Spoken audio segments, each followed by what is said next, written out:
सत्य प्रकाश की कथा। गांव में एक समय सूखा और अकाल की स्थिति ने सबको परेशान कर रखा था। सत्य प्रकाश एक श्रद्धालु और कर्मठ व्यक्ति अपने साधारण घर में भगवान गणेश की छोटी मूर्ति के सामने गहन प्रार्थना में लीन थे। उन्होंने अपने गांव की कठिनाइयों को दूर करने के लिए भगवान से मदद की प्रार्थना की। गांव के गणेश मंदिर का बाहरी दृश्य पारंपरिक सजावट से सजा हुआ था, लेकिन सत्य प्रकाश की निराशा अभी भी स्पष्ट थी। वह मंदिर में हाथ जोड़े और चिंतित चेहरे के साथ भगवान गणेश से मदद की प्रार्थना कर रहे थे। उनकी प्रार्थना सुन ली गई और सत्य प्रकाश ने भव्य यज्ञ के आयोजन की योजना बनाई। यज्ञ मंडप का रंगीन और विस्तृत सजावट भगवान गणेश के लिए सजाया गया। गणेश प्रतिमा ताजे फूलों, मिठाइयों और सुगंधित धूप से सजाई गई थी। गांव वाले पारंपरिक परिधान में यज्ञ मंडप के चारों ओर एकत्रित हुए और तैयारी तथा अनुष्ठानों में भाग लिया। यज्ञ के दौरान गणेश प्रतिमा को पारंपरिक मिठाइयां और फल अर्पित किए गए और तेल के दियों ने यज्ञ मंडप को गर्म और सुनहरा प्रकाश प्रदान किया। सत्य प्रकाश यज्ञ अनुष्ठान करते हुए मंत्र उच्चारण कर रहे थे।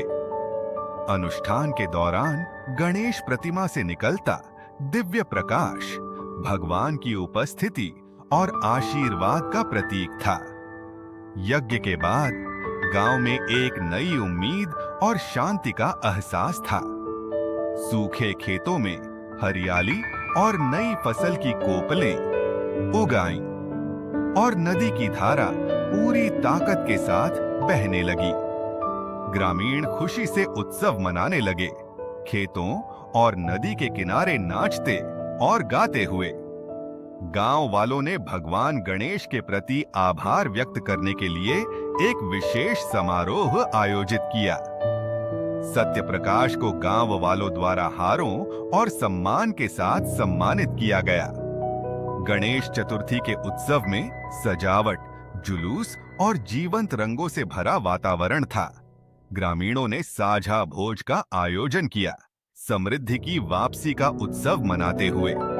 नदी में गणेश प्रतिमा का परावर्तन दिव्य हस्तक्षेप और आशीर्वाद का प्रतीक था।